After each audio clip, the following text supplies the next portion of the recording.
l'illusion du triomphe. Avant de plonger dans cette nouvelle partie de l'histoire, assurez-vous d'avoir vu la première partie. Vous trouverez le lien dans la bio pour comprendre tous les événements qui ont conduit à cette situation. Après l'arrestation de Mariam, l'affaire Okoro avait fait la une des journaux à travers tout Abuja. Le scandale avait éclaté comme une tempête, attirant les projecteurs médiatiques sur cette famille autrefois respectée. Femi, encore sous le choc des révélations, s'efforçait de reprendre le contrôle de sa vie et de protéger ses enfants. Pourtant, malgré les apparences, la bataille était loin d'être terminée. Le procès de Mariam s'annonçait comme l'un des plus médiatisés de l'année. Les journalistes cherchaient à comprendre comment une femme aussi raffinée et apparemment dévouée avait pu commettre une telle atrocité. Certains la décrivaient comme une manipulatrice sans scrupules. Dans l'ombre, Mariam continuait à tirer les ficelles. La prison, un nouvel échiquier. Enfermée dans sa cellule, Mariam refusait de se voir comme une criminelle. Pour elle, tout n'était qu'une erreur, un malentendu qu'elle allait corriger. Grâce à l'influence qu'elle avait encore sur certaines personnes haut placées, elle recevait régulièrement des visites de son avocat, Maître Hadiza, un homme rusé et redoutable dans les salles d'audience. « Mariam, murmura-t-il lors d'une de leurs rencontres, votre image publique est en train de s'effondrer.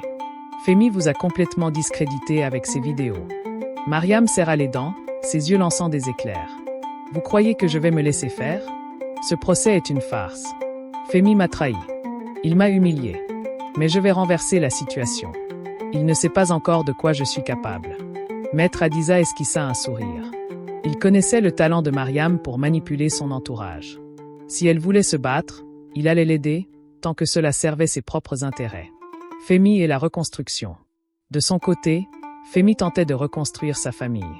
Il passait du temps avec ses enfants, s'assurant qu'ils allaient bien après tout ce tumulte.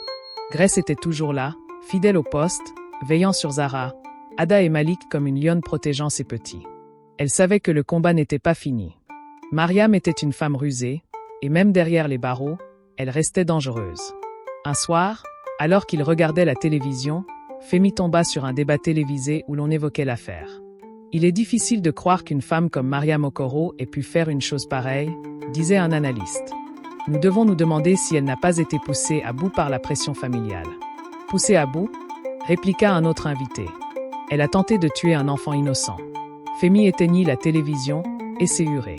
Il savait que Mariam et ses alliés tentaient de manipuler l'opinion publique. Il devait se préparer au pire. Une ombre dans la maison.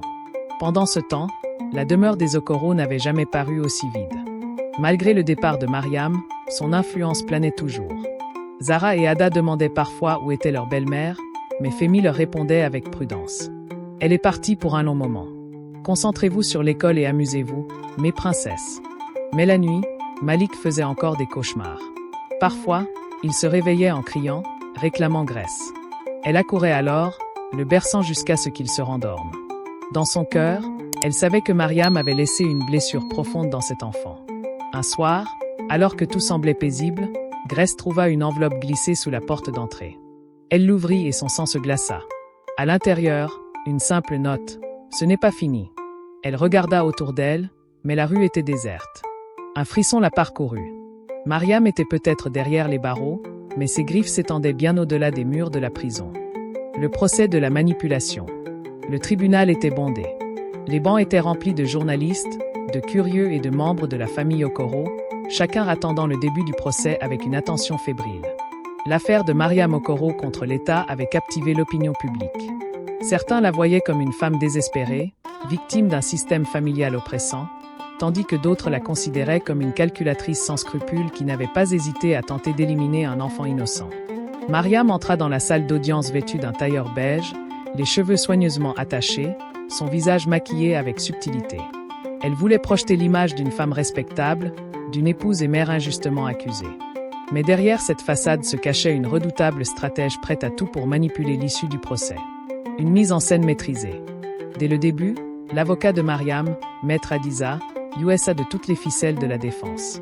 Il insista sur le stress psychologique qu'elle aurait subi en tant que jeune épouse d'un homme influent, confrontée à une gouvernante qui, selon lui, cherchait à saper son autorité et à retourner la famille contre elle. « Votre honneur », déclara Maître Hadiza en se tournant vers le juge, « ma cliente est une femme profondément aimante qui s'est simplement sentie menacée.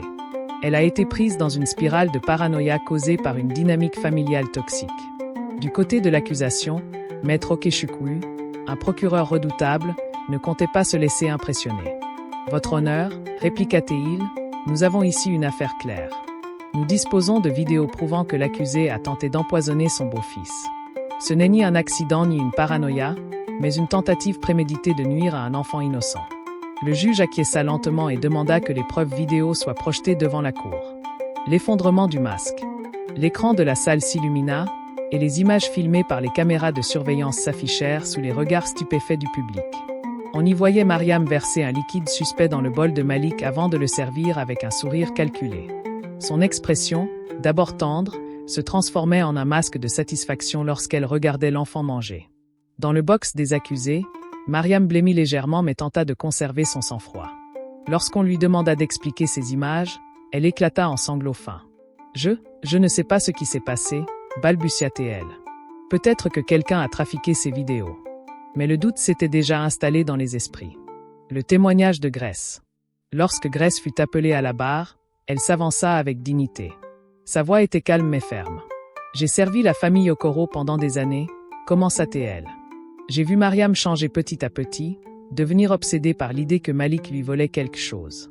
J'ai essayé de protéger les enfants, mais elle a retourné Femi contre moi en me faisant passer pour une menteuse. » Les murmures dans la salle d'audience redoublèrent. Femi, assis au premier rang, fixait son ancienne épouse avec un mélange de colère et de douleur. Il se souvenait des moments où il avait douté de Grace, où il avait cru aux mensonges habilement tissés par Mariam. La défense tente de riposter. Maître Adiza ne comptait pas se laisser démonter.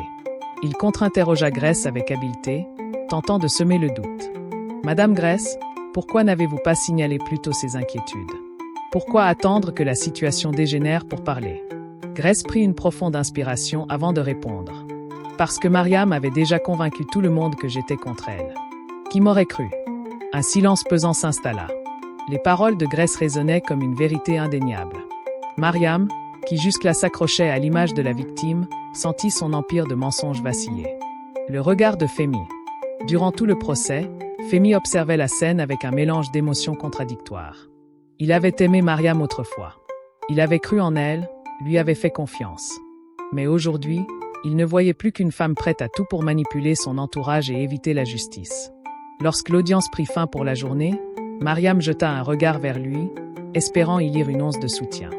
Mais Femi détourna les yeux.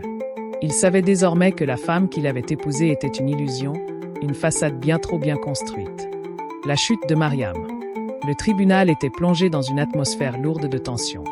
Chaque jour du procès avait apporté son lot de révélations, et Mariam voyait sa défense s'effriter lentement mais sûrement. L'image de l'épouse aimante et de la mère protectrice s'était fissurée sous le poids des preuves accablantes et des témoignages glaçants. L'ultime tentative de manipulation. Mariam savait que son procès prenait une tournure désastreuse. Il ne lui restait qu'une carte à jouer, l'émotion. Lorsqu'elle fut appelée une nouvelle fois à la barre, elle baissa les yeux, cherchant à inspirer la pitié. « Votre honneur, je suis une femme brisée, » murmura-t-elle d'une voix tremblante. « J'ai toujours essayé d'être une bonne épouse et une bonne mère. Mais cette maison était un enfer. On m'a rejetée, on m'a piégée. » Maître Adiza, son avocat, hocha la tête, espérant que cette mise en scène toucherait le jury. Mais du côté de l'accusation, Maître Okechukwu n'était pas dupe. Il laissa un silence planer avant de s'avancer lentement. « Vous dites avoir été une femme brisée, une victime dans cette maison, » répéta-t-il. « Mais alors, comment expliquez-vous les vidéos où l'on vous voit verser un liquide suspect dans le repas de Malik? Comment expliquez-vous les mensonges que vous avez accumulés pour accuser Grace ?» Mariam ouvrit la bouche, puis la referma. Elle savait que toute tentative d'explication bancale ne ferait qu'aggraver son cas. Le témoignage décisif. C'est alors qu'un dernier témoin fut appelé à la barre, Femi Okoro. L'homme s'avança, le visage grave, portant encore les cicatrices émotionnelles des événements récents. Il jeta un regard furtif vers Mariam, qui évitait de croiser son regard. « Monsieur Okoro, » commença le procureur, « pouvez-vous nous dire quel impact a eu cette affaire sur votre famille ?» Femi prit une profonde inspiration avant de répondre. « J'ai perdu la femme que je croyais aimer. J'ai failli perdre mon fils. Mais surtout, j'ai perdu la confiance que j'avais en mon propre jugement. Pendant des mois, j'ai été aveuglé par les manipulations de Mariam. J'ai douté des personnes qui me sont réellement loyales, comme Grace. Aujourd'hui, je réalise que tout cela n'était qu'un jeu pour elle.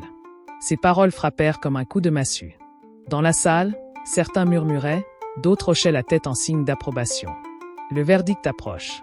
Le juge annonça que les délibérations prendraient place immédiatement après les plaidoiries finales. Tandis que le jury quittait la salle, Mariam sentit son souffle se raccourcir. Elle n'avait plus de contrôle sur la situation. Pour la première fois depuis le début, elle prit conscience qu'elle pouvait réellement tout perdre. Grace, assise non loin de Femi, observait la scène. Elle n'éprouvait ni triomphe ni satisfaction, seulement un immense soulagement à l'idée que la vérité éclate enfin. Malik, lui, était resté à la maison, protégé de cette tempête médiatique, mais elle savait que son avenir se jouait ici.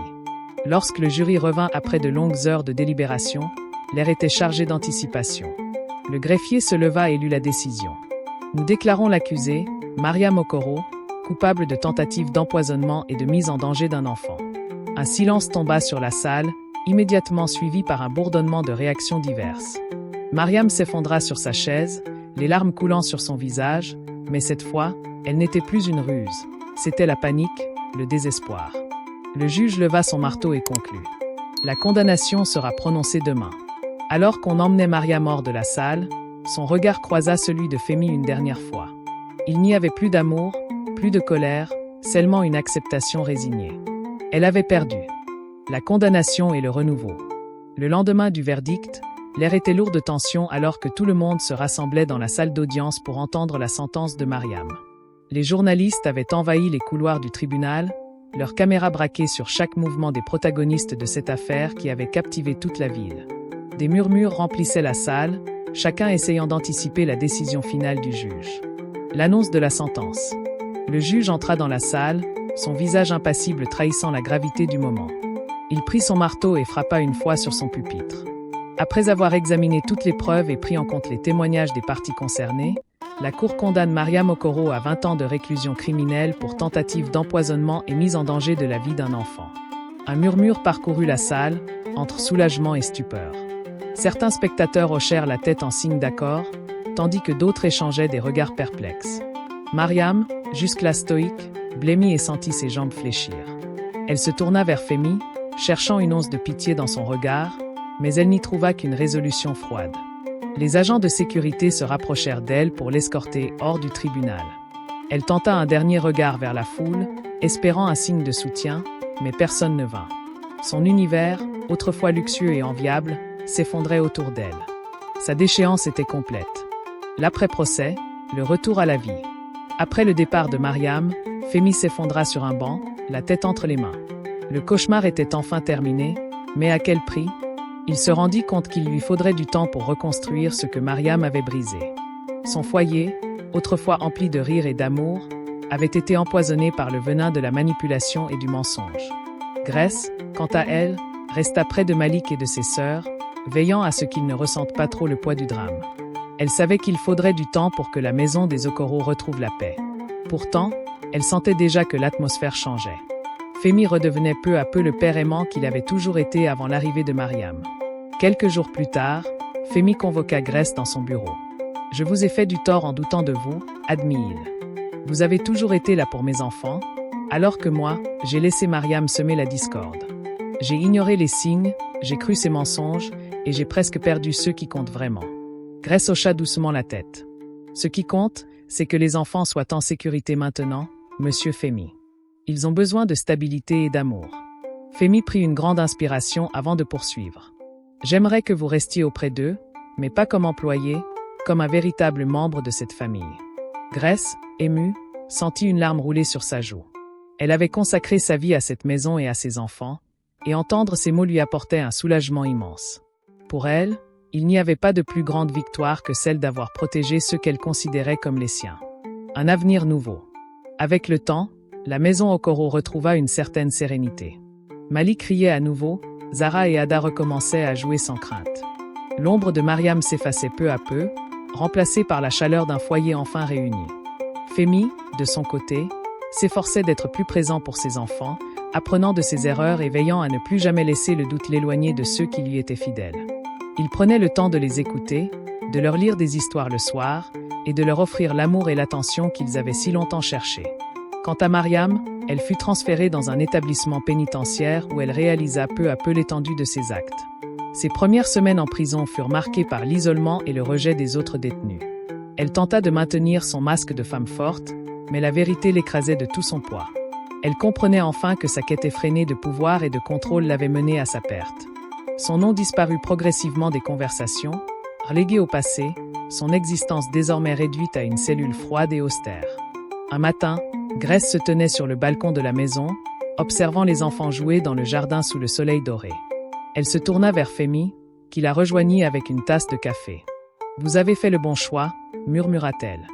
Femi soupira avant de répondre. Ce n'était pas un choix facile, mais c'était le seul possible. Je veux que mes enfants grandissent dans un foyer où règne la vérité et l'amour. Grace hocha la tête, son cœur rempli d'une paix nouvelle.